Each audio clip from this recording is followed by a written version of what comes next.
I am Mrs. Shona Morales from TeamSkills. The hardest skills, which is the restaurant service. So it is composed of um, bartending, um, barista, and then of course the table service, and of course knowledge in um, cooking. So we use the combined test package in preparation for ASEAN. So we use Singapore and the limited edition from Switzerland.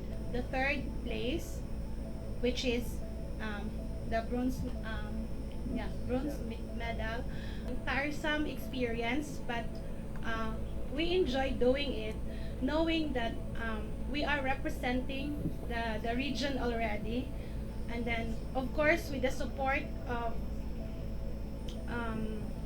the TESDA family from the province and from the regions. Maybe this time, since kuan na nakita na nato ang kuan sani siya ang style dito ba, oo, so I can kuan jud na commit na kanang we can compete the international standard.